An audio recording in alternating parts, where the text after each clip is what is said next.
The bear call spread. It's an option strategy. It's a wonderful technique. And in today's trading glossary video, I'm going to teach this one to you guys out there, part of our Tackle Trading community. My name is Tim Justice. I am a coach at Tackle Trading, and I'm here to, present this option strategy. I'm the COO of Tackle Trading, a community leader and member, and also just, started out as a trader myself over a decade ago.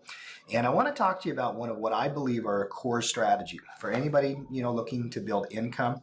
If you're an option trader that wants to have consistency in the market, you have to play cash flow strategies at some level. And there's nothing more commonly used by traders than something like a bear call spread. Now, a bear call spread combines two transactions. You sell a call and you buy a call, right? By having two transactions in the same expiration month, you're creating a vertical credit spread.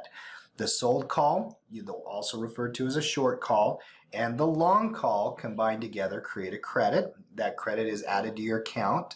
It requires margin to make the trade, and usually with most brokers, a higher trading authority. Okay, the philosophy behind the position is bearish. You want to find stocks that are going down or neutral. You do not want to do this on a stock that you believe is going to rise. That would be the opposite idea. Second thing is it's a cash flow technique, which means that you have a positive expectation of time passing helping your trade. In trading parlance and trading lingo, we call that being positive theta. Okay, theta is the option Greek that measures the impact of time passing, and this is a positive theta trade. It's also a negative vega trade. So if volatility, more specifically implied volatility in the market falls, it will benefit the trade from that implied volatility dropping. Now, to build them, look for bearish setups, on the chart. A great way to find them is watch those reports on the weekend from Tackle Trading. There's lots of picks every weekend in the stock report and the options report. Sell a lower delta strike price, buy a higher strike price in physical location from the strike price on the option chain. These should all be in shorter term options in general. Backtesting has shown that 4 to 6 weeks is a nice sweet spot when you're selling options. Buy longer term options when you play those types of strategies, and when you sell shorter term options.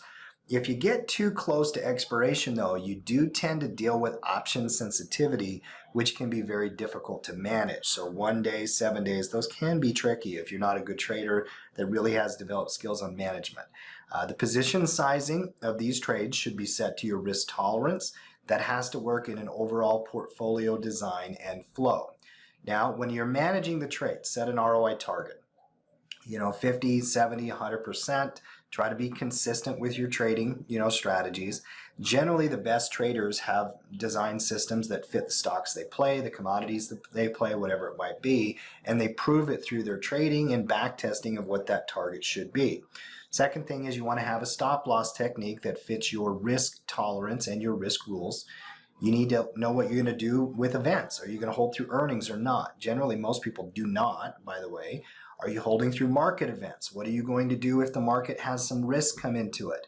Have these plans already built into your playbook as you go through these trades. Now, this is the picture on the bear call spread. Okay, a bear call spread has, a nature to it where there's limited reward and limited risk. And the exact amount depends on the strategy and the way you build it. But let's assume first you sell a 45 strike call. You then go further out of the money and you buy a 50 long call. If the stock in this example was down at, say, $41, then both calls would be above the price and out of the money. That's the typical way a trader builds a bear call spread. Now, in that scenario, the profit zone is going to be on the left side of the risk graph, which is where you make money as long as the stock goes left or down in price on the stock price. And the loss zone is on the right side of the risk graph. And that composition has limited reward, limited risk, and pretty established probability that you can measure based on delta composition. Now, that has been our bear call spread. This is our Tackle Trading Glossary video series. Make sure if you're watching this channel for the first time, subscribe, click the bell, make sure you turn the alerts on, and come and join us. We've got a lot of great content over there, tackletrading.com.